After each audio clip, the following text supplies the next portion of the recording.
हाँ जी बेटा, गुड इवनिंग। बेटा लास्ट क्लास में हमने डिडक्शन अंडर सेक्शन 80 जी के बारे में बात की थी और आज की क्लास में बेटा हम बात करने वाले हैं assessment of forms under section 185। Starting में बेटा मैंने दो सेक्शंस बताए थे फॉर्म की जो असेसमेंट होती है। एक तो बेटा होती है अंडर सेक्शन 184 और एक होती है बेटा अंडर सेक्शन 185।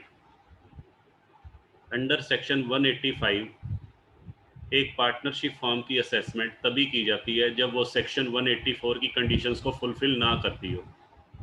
सेक्शन 184 की बेटा मैंने आपको 5 कंडीशंस बताई थी। सबसे पहली कंडीशन उसमें बेटा क्या थी? The form must be evidenced by instrument. उस फॉर्म ने एग्रीमेंट रिटर्न में बनाया हो, यानी कि पार्टनरशिप डीड बनाया गया हो, पहली कंडीशन। दूसरी बात, पार्टनरशिप डीड में जितने भी पार्टनर्स हैं सभी का प्रॉफिट शेयरिंग रेशियो फिक्स किया गया हो। तीसरी बात, फॉर्म को अपनी आईटीआर भरते समय, इनकम टैक्स रिटर्न की सबमिट करवाते समय फॉर्म को अपनी पार्टनरशिप डीड की एक certified copy income tax department में सबमिट करवानी होगी। ये बेटा थर्ड कंडीशन थी। और फोर्थ कंडीशन थी, यदि फॉर्म ने अपने कॉन्स्टिट्यूशन में किसी तरह का चेंज किया है।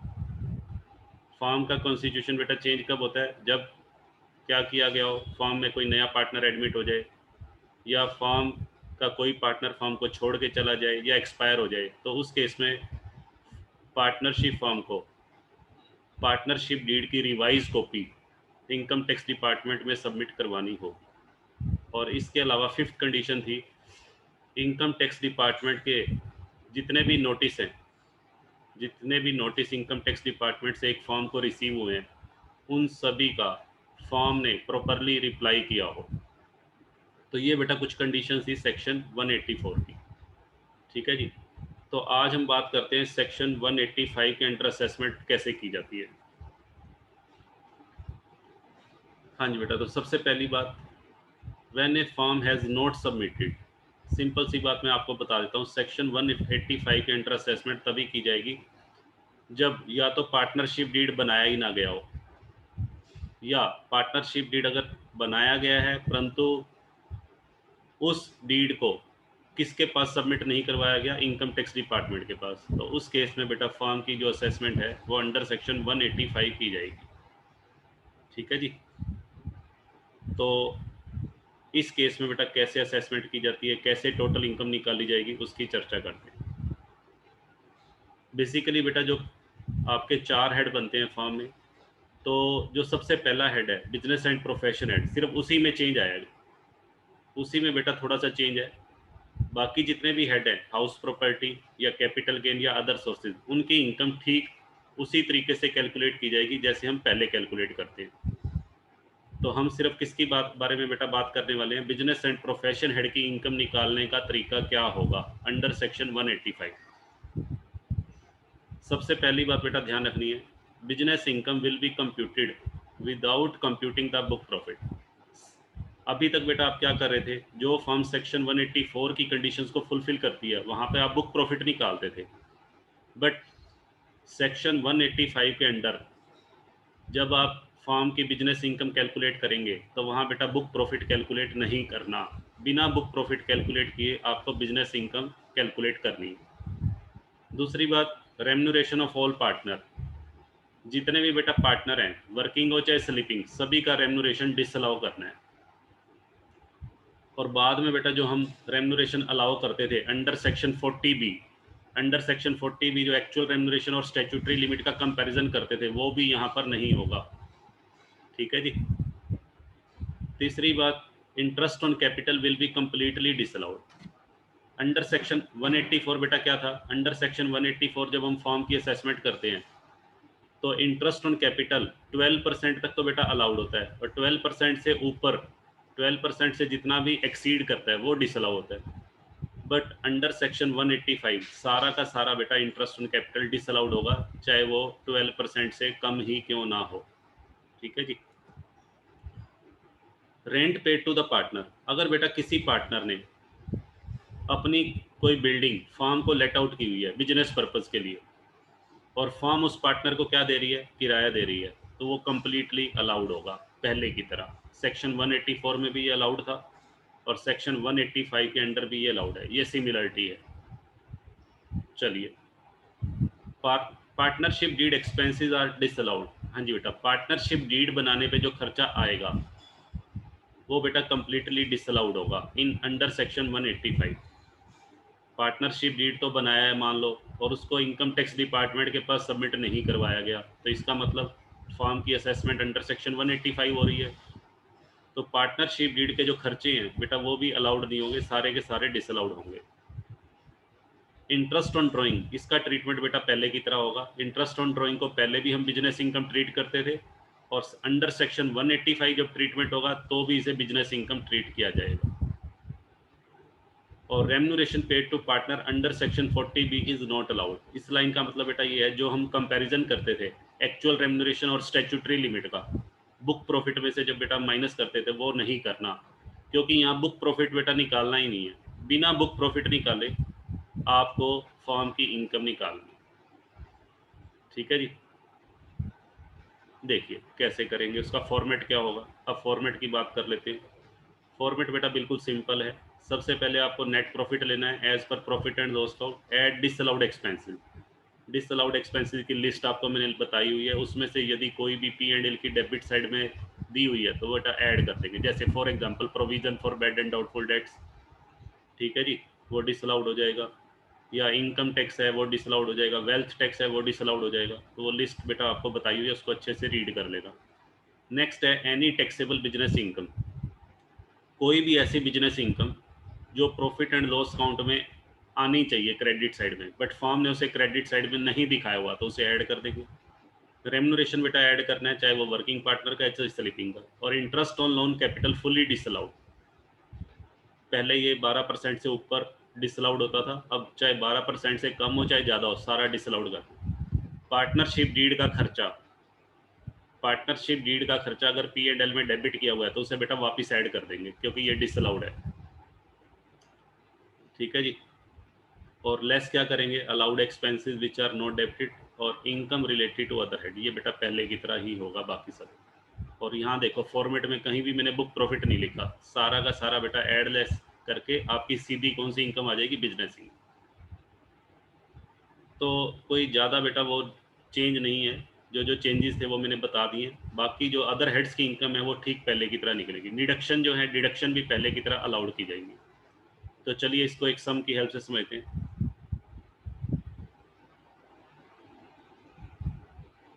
देखिए बेटा, हाँ जी बेटा, एक सम लेते हैं। देखो इस सम में क्या कहता है। हाँ जी बेटा, XYZ, बेटा ये तीन पार्टनर्स हैं जिनका प्रॉफिट शेयरिंग रेशियो बेटा कितना है। हाँ जी बेटा, प्रॉफिट शेयरिंग रेशियो बेटा आपको गिवन है 1:1:1, इक्वल पार्टनर्स। और फर्म की इनकम बेटा है 1,50,000। हाँ जी बेटा, कौन सी इनकम है, नेट इनकम। इसके अलावा फर्म की हाउस प्रॉपर्टी की इनकम है 50,000 before deducting municipal tax and repair. 5,000 रुपये बेटा म्यूनिसिपल टैक्स है, और रिपेयर जो मकान फर्म ने रेंट पे दिया हुआ है उसका फर्म 7,500 रुपये रिपेयर का खर्चा किया ड्यूरिंग द प्रीवियस ईयर। इसके अलावा फर्म की 50,000 रुपये बेटा कैपिटल गेन की इनकम भी है लॉन्ग टर्म। और आपको करना क्या है, ये जो नेट इनकम कैलकुलेट की है फर्म ने अपनी, इसको कैलकुलेट करते समय फर्म ने किन किन चीज़ों को कंसीडर किया। 15,000 रुपये रेंट टू वाई। हाँ जी बेटा, वाई फर्म का पार्टनर है, उसने अपनी बिल्डिंग किराए पर दी हुई थी और फर्म ने उसको 15,000 रुपये किराया दिया, अलाउड है ये। 60,000 पेड टू जेड, सैलरी 16,000 रुपये किसको सैलरी दी है।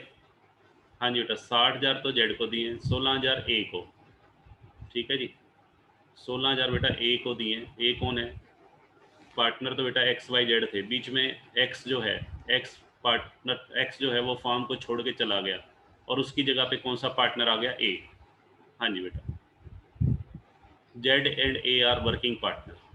हाँ जी बेटा, इस क्वेश्चन में जेड की रिटायरमेंट हुई है और हाँ जी बेटा एक्स की रिटायरमेंट हुई है, और एक्स की जगह पे कौन सा पार्टनर आ गया है, ए। चलिए अब तीन पार्टनर हो गए A Y Z। चलो जी, admissible depreciation on office furniture 5000, general expenses 40,000, bad debts reserve 15,000। Compute the total income of the firm and tax liability. देखो बेटा कैसे करेंगे, बिल्कुल सिंपल है। तो सबसे पहले बेटा मैं निकाल लेता हूँ total income of firm. Computation of total income of the firm for previous year, बेटा वो सब लिख लेना। चलिए, तो सबसे पहले हाँ जी बेटा, हम शुरुआत करते हैं बिजनेस एंड प्रोफेशन हेड से। पहले बिजनेस एंड प्रोफेशन हेड की इनकम निकालेंगे। हाँ जी बेटा, सबसे पहले देखिए आपको net income as per profit and loss account आपको गिवन है ₹1,50,000। हाँ जी बेटा, क्या क्या चीज़ें ऐड होंगी देखते हैं।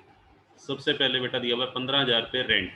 रेंट बेटा ऐड नहीं होगा क्योंकि रेंट जो है वाई को दिया गया है for the use of building, तो ये कम्प्लीटली अलाउड है।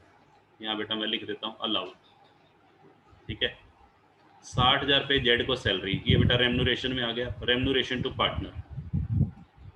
पार्टनर को दिया गया रेम्यूनरेशन, बेटा वो डिसअलाउड होगा। तो एक तो जेड को 60,000 रुपये सैलरी दी है, ये डिसअलाउड। एक बेटा ए को 16,000 रुपये दिए हैं। ए कौन है? ए भी बेटा पार्टनर है, जो किसके रिटायर होने के बाद आया है? एक्स के रिटायर होने के बाद। चलिए, तो ये बेटा 60 और 16 76,000 रुपये। ये ध्यान रखना, अगर ए को जो सैलरी मिली होती, अगर वो एज एन एम्प्लॉई काम कर रहा है तो अलाउड है सारी की सारी। अगर ए फर्म का क्या होता एम्प्लॉई, और एज एन एम्प्लॉई उसको सैलरी दी जाती, तो वो बेटा सारी की सारी अलाउड होगी। बट यहाँ पर ए कौन है? पार्टनर है, क्योंकि क्लियर लिखा हुआ है 1 दिसंबर 19 को उसने ज्वाइन किया है, किसकी जगह पर? एक्स की जगह पर।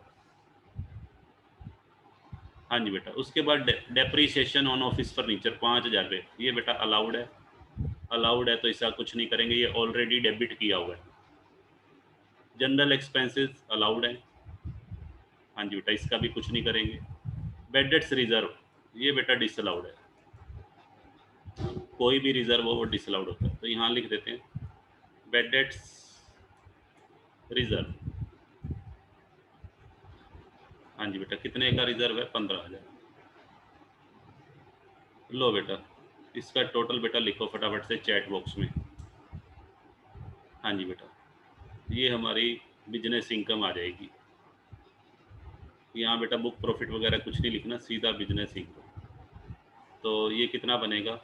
150 + 76, हाँ जी, 226 और 15, 241, 2,41,000 बेटा फर्म की इनकम आ गई। बताइए यहाँ।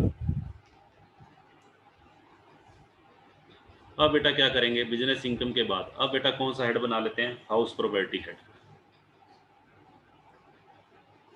लो बेटा, इसको मैं अभी इक्वेशन 1 कर रहा हूँ। अब बेटा हाउस प्रॉपर्टी हेड की इनकम निकालते हैं। लो बेटा, यहाँ बना लेते हैं हाउस प्रॉपर्टी हेड।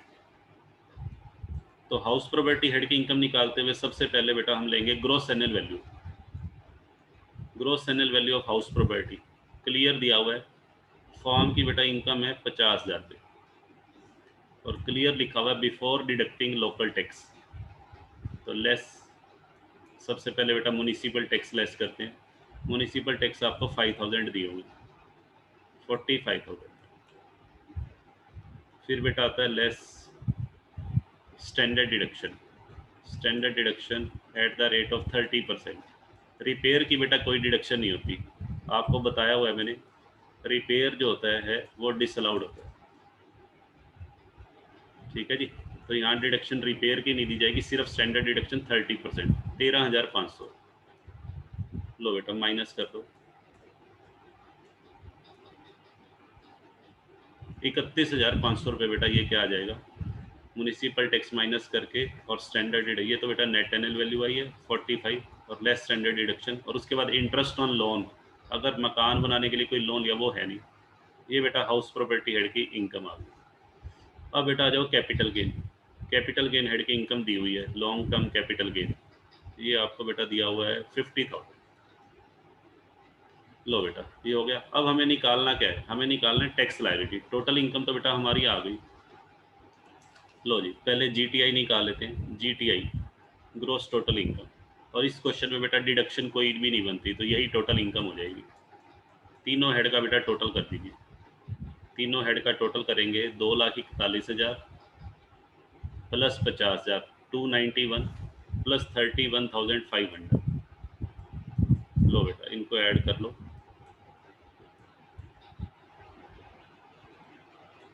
3,22,500। बताइए बेटा, 3,22,500 रुपये बेटा ये हमारी इनकम आ जाएगी।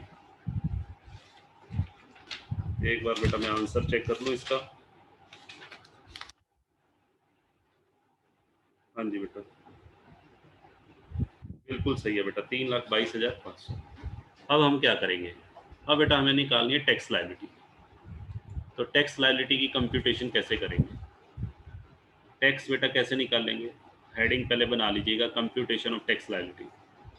अब सबसे पहले इसमें से बेटा अलग कर दीजिए। किसको अलग करोगे? स्पेशल इनकम को अलग करेंगे और नॉर्मल इनकम को अलग। तो यहाँ बेटा मैंने कर दिया नॉर्मल इनकम या जनरल इनकम, और एक बेटा long term capital gain. Long term capital gain 50,000 का बेटा अलग कर देंगे। और जनरल इनकम बेटा कितनी बचेगी? 3,22,500 में से अगर हम 50,000 माइनस करेंगे तो ये बेटा 2,72,500 आ जाएगा। तो जनरल इनकम पे तो बेटा सीधा 30% टैक्स लगा दीजिए। तो इसके ऊपर बेटा 30% टैक्स मैं लगा के कैलकुलेट कर लिया है। तो ये बेटा बनेगा आपका, हाँ जी बेटा, 81,750। 81,750 बेटा ये बनेगा। और लॉन्ग टर्म कैपिटल गेन पे बेटा टैक्स का रेट कितने परसेंट है? 20। तो 10,000 बेटा ये हो गया। इन दोनों को बेटा ऐड कर लीजिए, तो ये हमारा टैक्स बन गया 91,750। और इसके अंदर बेटा क्या ऐड करेंगे? Add cess. सेस का रेट आपको पता है 4%। सरचार्ज बेटा लगेगा नहीं। सरचार्ज तब लगता है जब फर्म की टोटल इनकम 1 करोड़ से ज़्यादा हो। तो 91,750 का 4% बेटा सरचार्ज ऐड करेंगे, 3,670 बेटा ये आ जाएगा। और ये बेटा आपका 95,420, ये आपकी ग्रॉस टैक्स लायबिलिटी आ जाएगी। GTL gross tax liability. बताइए बेटा, बिल्कुल इजी सम था। चलिए इस टाइप का बेटा एक सम और लेते हैं।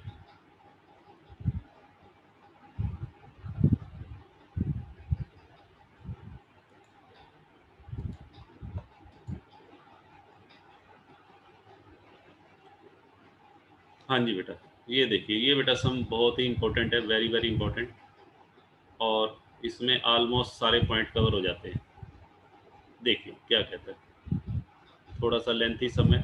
चलिए स्टार्ट करते हैं हम इसे। हाँ जी बेटा, एक्स वाई जेड 3 पार्टनर हैं। एक्स जो है वो बेटा स्लीपिंग पार्टनर है, नॉन वर्किंग। और प्रॉफिट एंड लॉस अकाउंट बेटा आपको गिवन है, रेंट, ऑफिस एक्सपेंसेस, ये सब खर्चे एक बार रीड कर लेते हैं। और क्रेडिट साइड में discount, bad debts record, bank interest. और नीचे बेटा क्या इन्फॉर्मेशन दी हुई है? Salary include, partner salary. Salary में ये देखो टोटल सैलरी दे रखी है 1 लाख, उसके अंदर कुछ सैलरी तो बेटा स्टाफ की है, कुछ पार्टनर की है। तो वो दिया हुआ है कितनी पार्टनर की सैलरी इंक्लूड है।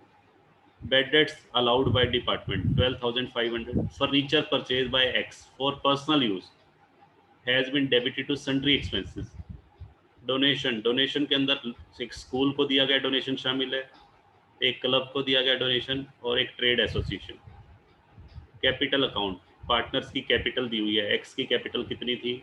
ओपनिंग कैपिटल बेटा गिवन है। ऑफिस एक्सपेंसेस, ऑफिस एक्सपेंसेस में बोनस इंक्लूड है। और नीचे क्या कहता है? Compute the profit from business and total income of the firm and also calculate the share of each partner. The firm does not fulfill the condition. हाँ जी बेटा, इस लाइन को ध्यान से पढ़िएगा। Firm does not fulfill।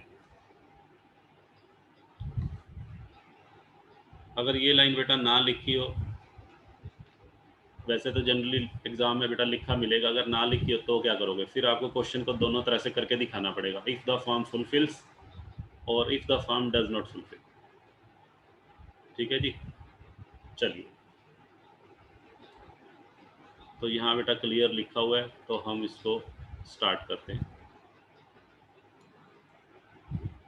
तो सबसे पहले बेटा हम निकालेंगे business income of the firm. Total income की बात तो बाद में करेंगे, सबसे पहले बेटा हम कौन सा हेड बना रहे हैं, बिजनेस एंड प्रोफेशन हेड। लो बेटा मैंने यहाँ लिख दिया बिजनेस एंड प्रोफेशन। हाँ बेटा कैसे करेंगे देखिए, सबसे पहले बेटा क्या करो, नेट प्रॉफिट को ले लीजिए। ध्यान रखना बेटा बुक प्रॉफिट वाला मेथड अप्लाई नहीं होगा, वो तब होता है जब सेक्शन 184 की कंडीशंस फुलफिल होती है। तो सबसे पहले मैं नेट प्रॉफिट ले रहा हूँ, नेट प्रॉफिट बेटा 25,000 है, ठीक है जी। अब इसके अंदर क्या क्या ऐड करनी है, ऐड करने वाली आइटम स्टार्टिंग से बेटा देखते हैं। सबसे पहले नंबर पे दिया हुआ है रेंट। रेंट अलाउड होता है, चाहे वो रेंट आउटसाइडर को पे किया हो या किसी पार्टनर को पे किया हो, और वैसे भी बेटा रेंट के बारे में किसी तरह की नीचे कोई डिटेल नहीं है, फुली अलाउड, ठीक है जी। अब आ जाइए ऑफिस एक्सपेंसेस। ऑफिस एक्सपेंसेस 25,000 है, देखते हैं इसके बारे में नीचे क्या कहता है। ऑफिस एक्सपेंसेस के अंदर बेटा पार्टनर का बोनस शामिल है, और मैंने आपको बताया था रेम्यूनरेशन, बोनस किस में आता है, रेम्यूनरेशन में आता है, और remuneration to partner fully disallowed होता है, ठीक है जी। ऑफिस एक्सपेंसेस तो वैसे तो अलाउड होते हैं, बट ऑफिस एक्सपेंसेस के अंदर पार्टनर का बोनस शामिल है जो कि डिसअलाउड होगा। तो कितना टोटल है, 5,000। हाँ जी बेटा तीनों का टोटल 5,000 आपको दिया हुआ है, तो यहाँ मैं लिख देता हूँ। हाँ जी बेटा बोनस टू पार्टनर्स। हाँ जी बेटा कितना बोनस है, 5,000। और बेटा देखते हैं नेक्स्ट। अब आ जाइए सैलरी। सैलरी बेटा 1 लाख है। सैलरी के बारे में क्या लिखा हुआ है, सैलरी के अंदर पार्टनर की सैलरी शामिल है, 15,000 और 10,000 बेटा 25,000 पे पार्टनर की सैलरी होगी। तो यहाँ सैलरी टू पार्टनर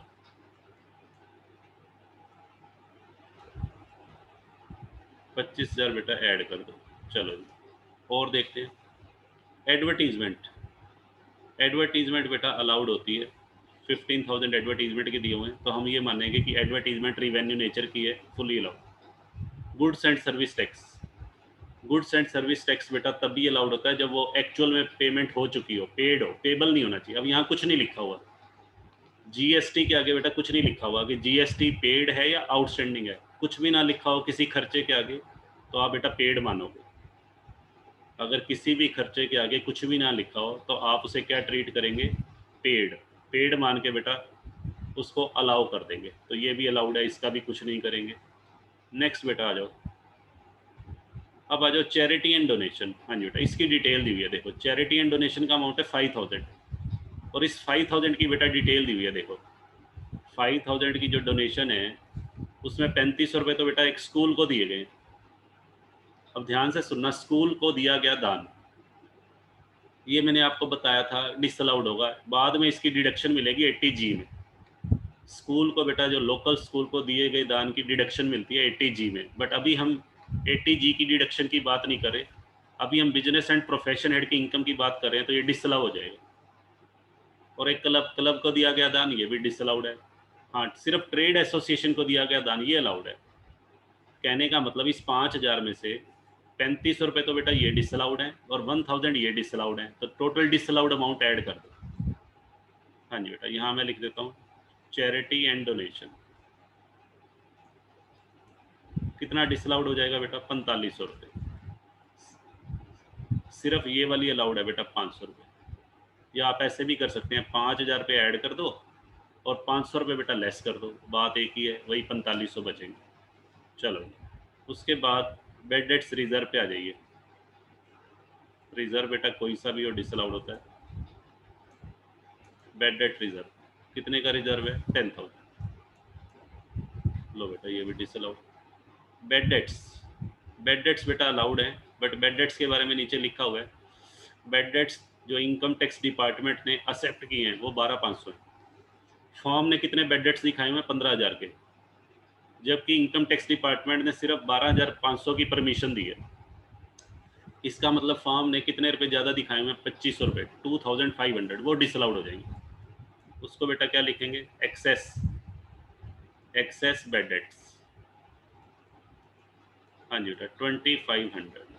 चलिए उसके बाद बेटा सन्ड्री एक्सपेंसेस। सन्ड्री एक्सपेंसेस 20,000 के हैं, देखिए अब सन्ड्री एक्सपेंसेस के बारे में नीचे लिखा हुआ है, सन्ड्री एक्सपेंसेस के अंदर 10,000 रुपये बेटा शामिल है फर्नीचर के, जो किसने परचेज किया, एक्स ने खरीदा पर्सनल यूज़ के लिए।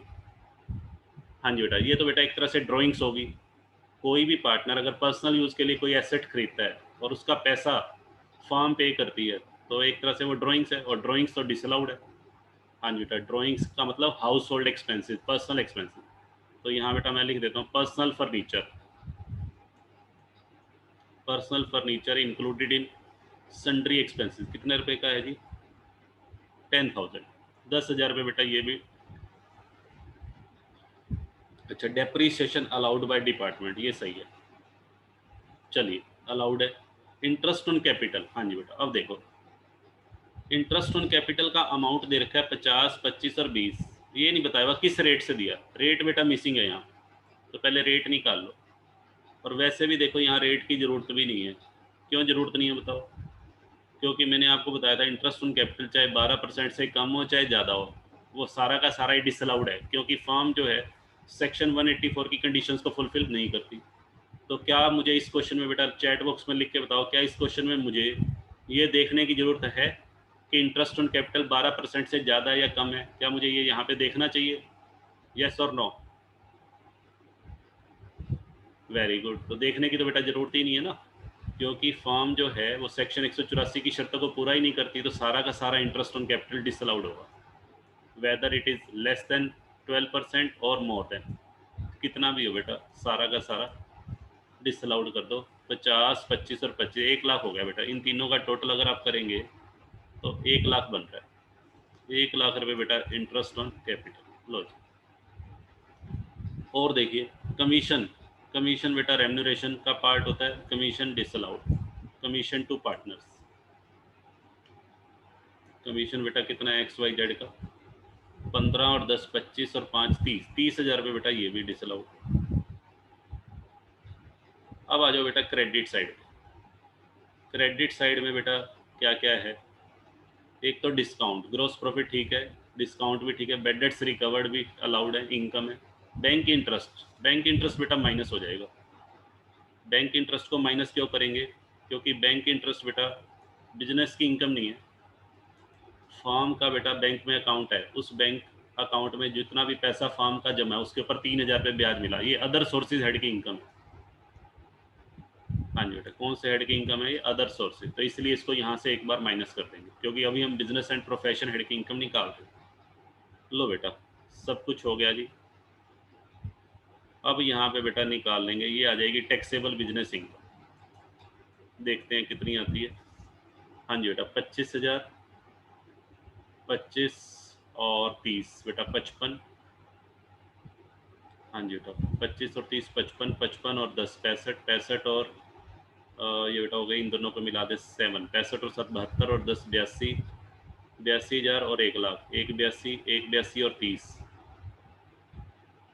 2 12, 2 12 और 3 2 15, 2 12 में से 3, 2,09,000 ये बेटा माइनस के हैं। 2,09,000 ये बेटा हमारी बिजनेस एंड प्रोफेशन हेड की इनकम आ गई। एक बार इसका आंसर टैली कर लेते हैं, तब आगे मूव करेंगे।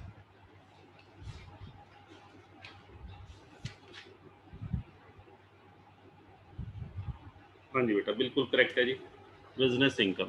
अब बेटा बात कर लेते हैं दूसरे हेड की। अब बाकी हेड कौन से बनेंगे? एक ही हेड बेटा और बनता है जो मुझे दिखाई दे रहा है, other sources. Other sources head में बेटा कौन सी इनकम आएगी बताओ? एक ही इनकम है, बैंक इंटरेस्ट।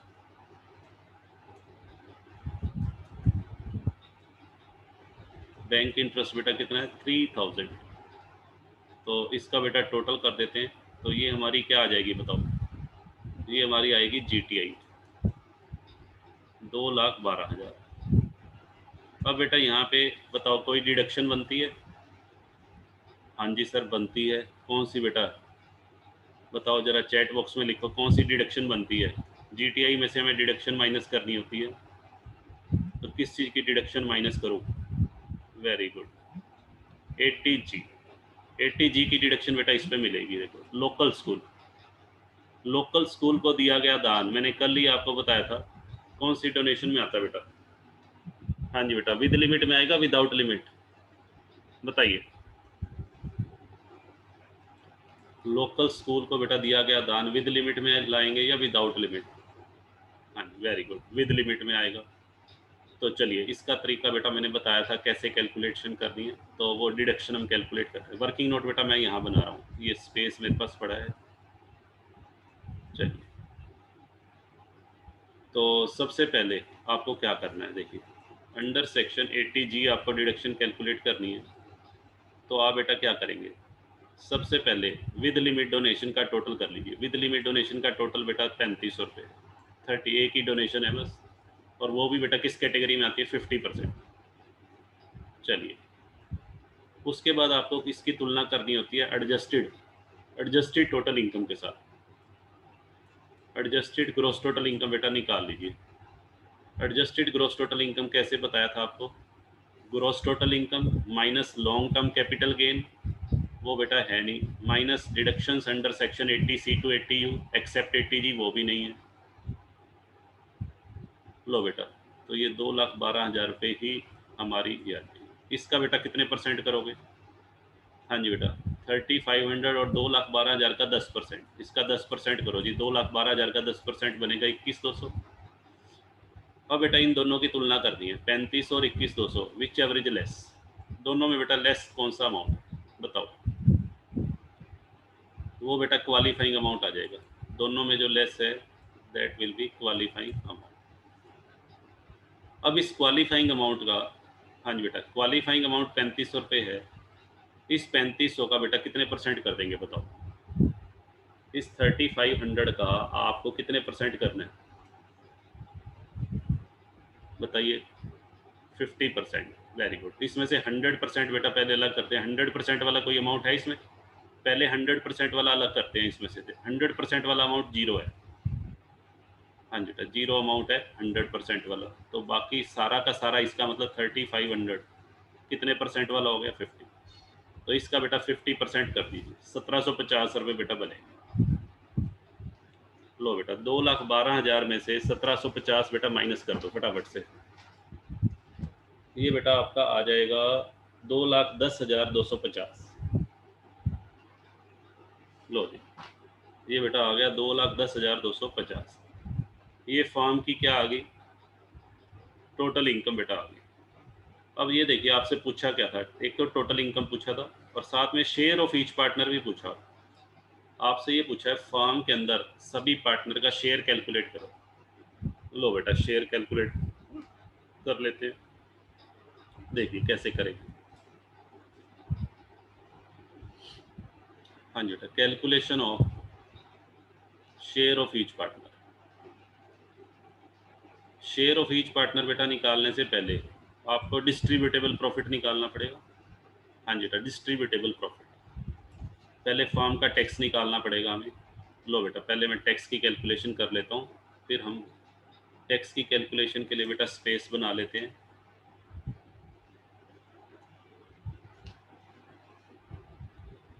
लो बेटा, यहाँ कर लेते हैं। टैक्स की कैलकुलेशन कैसे करेंगे बताइए? इसमें सबसे पहले बेटा टोटल इनकम में से स्पेशल इनकम अलग कर दीजिए। स्पेशल इनकम कोई है? कोई भी नहीं है, तो सीधा बेटा बस टैक्स लगा दो। 2,10,250 का 30%, और बेटा 4% वो भी ऐड कर देंगे सेस। तो पहले बेटा 2,10,250 का 30% किया हमने। हाँ जी बेटा, ये हमारा आएगा 63075, और इसमें बेटा सेस ऐड कर दो 4%। तो ये बेटा ऐड करके सेस 2523, ये बेटा आ जाएगा 65,598। और याद रखना, हमेशा जो टैक्स लायबिलिटी आती है उसको राउंड फिगर में 10 के मल्टीपल में कन्वर्ट करना होता है। तो 65,600 कर देंगे बेटा इसको। 65,600 रुपये टैक्स आ गया। अब क्या करेंगे बताओ? टोटल इनकम फर्म की बेटा ये आई थी, उसमें से इतने रुपए गवर्नमेंट के पास चले गए, तो बाकी किस में डिस्ट्रीब्यूट हो जाएंगे? पार्टनर में। तो कैसे डिस्ट्रीब्यूट करेंगे? हाँ जी बेटा, पार्टनर्स में कैसे डिस्ट्रीब्यूट करना है देखिए। उसके लिए आप क्या करेंगे, पहले डिस्ट्रीब्यूटेबल प्रॉफिट निकाल लीजिए। डिस्ट्रीब्यूटेबल प्रॉफिट कैसे निकलेगा? 2,10,250 में से, हाँ जी बेटा, 65,600, ये बेटा माइनस कर दीजिए। माइनस करके बेटा आएगा 1,44,650। ठीक है जी। अब जो डिस्ट्रीब्यूटेबल प्रॉफिट है उसको प्रॉफिट शेयरिंग रेशियो बेटा आपको दिया हुआ है, इक्वल प्रॉफिट शेयरिंग रेशियो इस सब में कितना है बताइए? हाँ जी बेटा 1:1:1। तो 1:1:1 में बांटेंगे तो शेयर ऑफ ईच पार्टनर बताओ कितना आएगा? शेयर ऑफ ईच पार्टनर बेटा इसको डिवाइड कर लो, किससे? 3 से। 3 पार्टनर है उसमें इक्वल डिस्ट्रीब्यूशन करना है। ये बेटा आपका बनेगा 48,217 रुपये, 216 रुपये 66 पैसे बेटा आएगा। इसको कर, और ध्यान रखना बेटा ये जो शेयर आया है ये टोटली एग्जाम्प्ट है। हाँ जी बेटा ये जो शेयर आया 48,217 ये फुली एग्जाम्प्ट है अंडर सेक्शन 10 सब सेक्शन 2। और इस केस में बेटा एक चीज और ध्यान रखनी है आपको, जो फर्म सेक्शन 184 की कंडीशन को फुलफिल नहीं करती, हाँ जी बेटा, वहां पे इंटरेस्ट ऑन कैपिटल और remuneration will be fully exempt in the hands of partner. Share की तरह बेटा इंटरेस्ट ऑन कैपिटल और रेम्यूनरेशन भी फुली एग्जाम्प्ट होगा in the hands of all partners. Reason क्या है? क्योंकि देखो बेटा यहाँ इंटरेस्ट ऑन कैपिटल को आप फुली डिसअलाउड करते हो। इंटरेस्ट ऑन कैपिटल को फुली डिसअलाउड करने का मतलब क्या है? फुली डिसअलाउड करने का मतलब है उस पैसे पे कौन टैक्स पे कर रहा है? फर्म टैक्स पे कर रही है। जब फर्म ने इंटरेस्ट ऑन कैपिटल के फुल अमाउंट पे टैक्स पे कर दिया तो पार्टनर बेटा दोबारा टैक्स थोड़ी पे करेगा, इसीलिए पार्टनर के हाथों में वो पैसा एग्जम्प्टेड है। और रेम्यूनरेशन भी बेटा डिसअलाउड होता है। रेम्यूनरेशन देखो कंप्लीटली डिसअलाउड है, आपने बोनस सैलरी और कमीशन तीनों को डिसअलाउ किया कंप्लीटली। और ना ही आपने सेक्शन 40 भी जैसे पहले तुलना करते थे एक्चुअल रेम्यूनरेशन और स्टैट्यूटरी लिमिट की, वो भी अलाउड नहीं है। इसका मतलब क्या हुआ? इसका मतलब ये होगा कि रेम्यूनरेशन जो है पार्टनर्स को जो पारिश्रमिक दिया गया है वो सारा का सारा बेटा हमने फर्म की इनकम में जोड़ दिया। इसका मतलब उस पैसे पे कौन टैक्स दे रहा है? इसका मतलब ये हुआ उस पैसे पे फर्म टैक्स दे रही है। जब फर्म ने उस पैसे पे बेटा टैक्स दे दिया तो पार्टनर थोड़ी देगा, अब दोबारा बार बार टैक्स थोड़ी देते रहेंगे। एक बार फर्म टैक्स पे करते उसी पैसे के ऊपर एक बार बेटा पार्टनर टैक्स दे तो डबल टैक्सेशन हो जाएगा।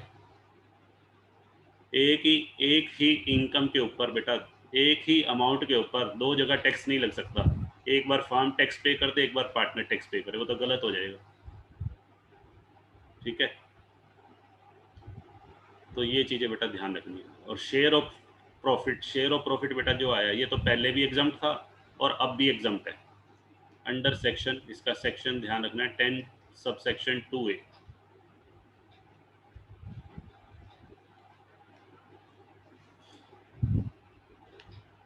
हाँ जी बेटा बताइए बेटा।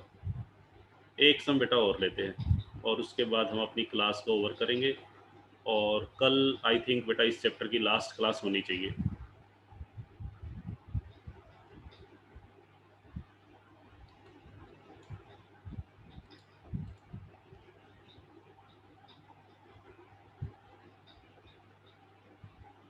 लीजिए बेटा एक सम और आ गया आपकी स्क्रीन पे।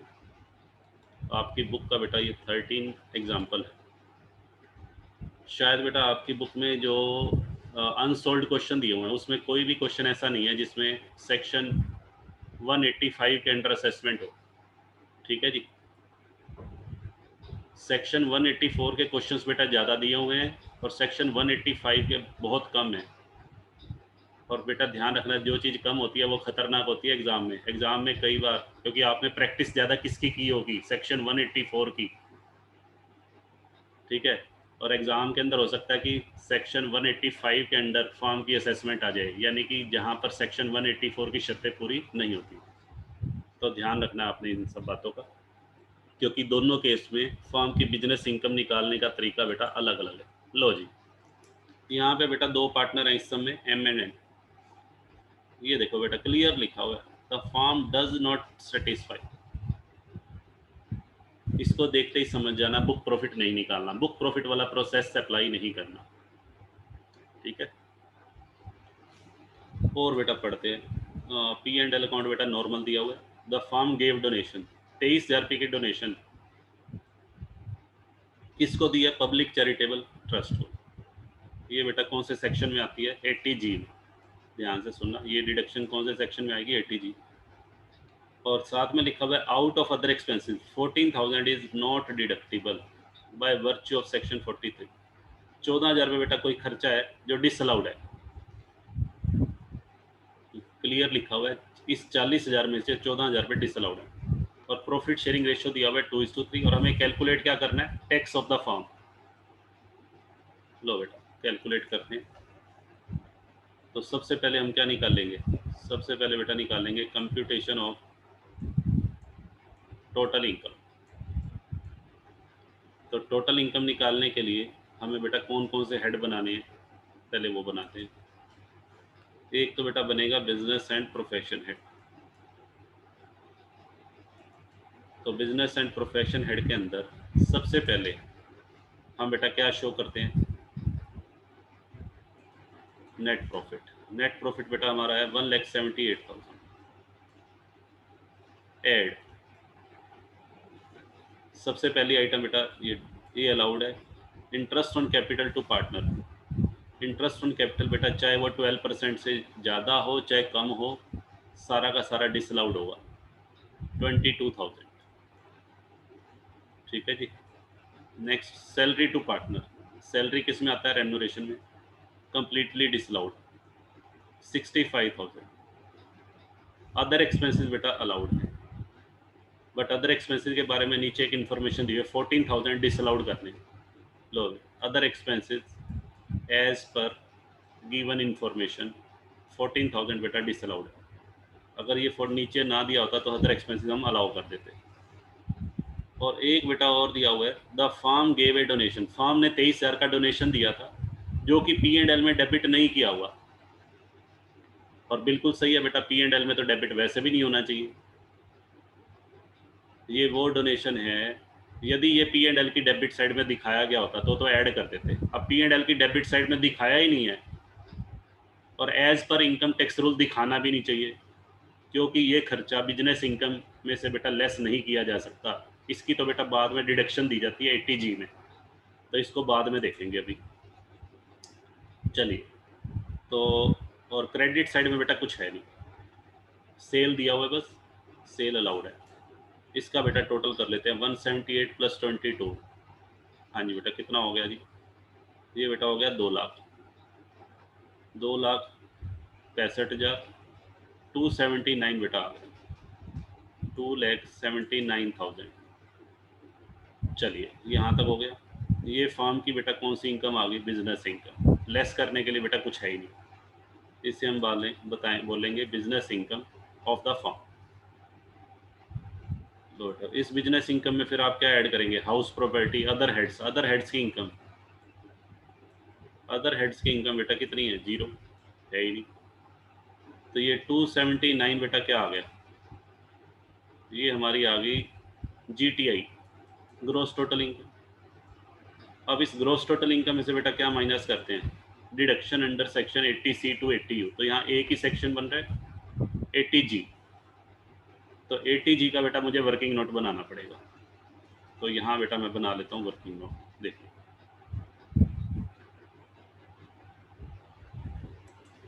लो बेटा, अंडर सेक्शन 80G, 80G की बेटा डिडक्शन निकाल लेते हैं।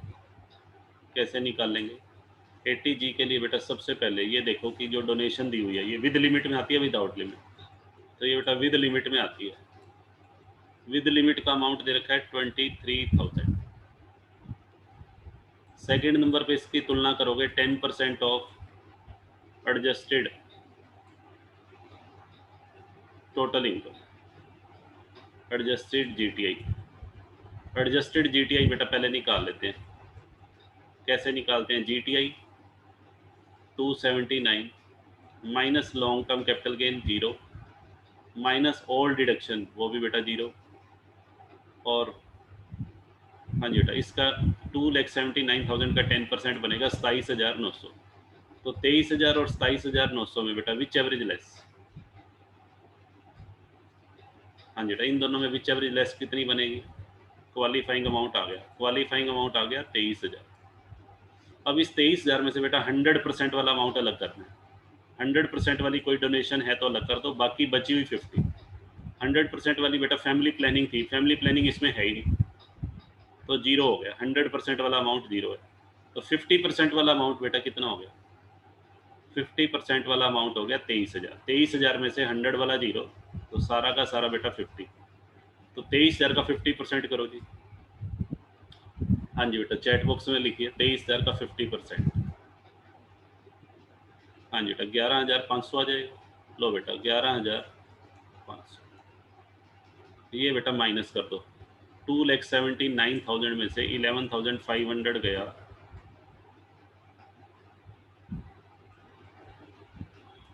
2,67,500।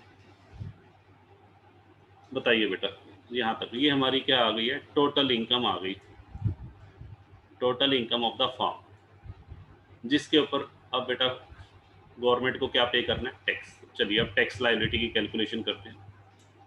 तो टैक्स लायबिलिटी की बेटा कैलकुलेशन करेंगे तो कैसे करना है? टैक्स लायबिलिटी की कैलकुलेशन करने के लिए सबसे पहले आपकी जो टोटल इनकम है 2,67,500, इसके ऊपर बेटा टैक्स निकाल लो। पहले इसमें से क्या करेंगे? स्पेशल इनकम अलग करेंगे। स्पेशल इनकम बेटा कोई है ही नहीं, सारी की सारी जनरल इनकम है। तो 2,67,500 का, हाँ जी बेटा, कितने परसेंट कर देंगे? 30%। और साथ में बेटा क्या ऐड हो जाएगा? Plus cess, cess at the rate of 4%। तो ये बेटा कैलकुलेट कर लीजिए। लो जी, मैंने बेटा कैलकुलेशन की हुई है, मैं देख के बता देता हूँ आपको।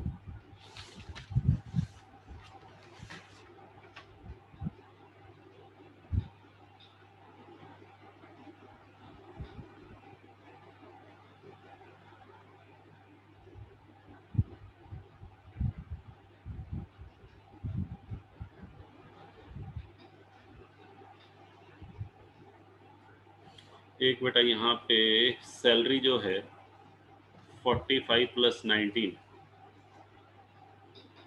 हाँ जी बेटा ये 64 बनेगा बेटा। यहाँ पे ये ठीक कर लीजिएगा, ये फिगर, ये 64 आ रहा है हमारा, ये 45 और 19, ये बेटा 278 आएगा यहाँ, 278। चलिए, और 11,500 बेटा माइनस करेंगे, 2,66,500। ठीक है जी, 2,66,500 का 30% करो बेटा, कितना आ गया? ये बेटा बनेगा 79,950। और सेस बेटा ऐड कर दो, 3,198 रुपये। इसका बेटा करेंगे तो ये कैलकुलेशन करके 83,148, ये बेटा हमारा ग्रोस टैक्स लायबिलिटी आएगी। और इसको राउंड फिगर में कन्वर्ट करना पड़ता है इन द मल्टीपल ऑफ 10, तो 83,150, ये बेटा फॉर्म का ग्रोस टैक्स आ गया। बताइए, क्लियर है? तो इस तरीके से बेटा आपको ये सम करने हैं। तो आज की हमारी टाइप क्या थी? The assessment of firm under section 185 when a firm does not fulfill the conditions of section 184। तो होप सो बेटा आपको अच्छे से समझ में आ गया होगा। और आपकी बुक में बेटा इस टाइप के जितने भी सम थे, अनसोल्ड क्वेश्चंस में मेरे ख्याल एक भी नहीं है, बाकी आप चेक कर लीजिएगा। और सोल्ड में बेटा 3-4 मुझे जो भी मिले वो मैंने सब आपको करवा दिए। इसके अलावा 3 सम तो बेटा मैंने करवा दिए, बाकी और आप चेक कर लीजिएगा। चलिए, तो आज की क्लास को बेटा यहीं ओवर करते हैं।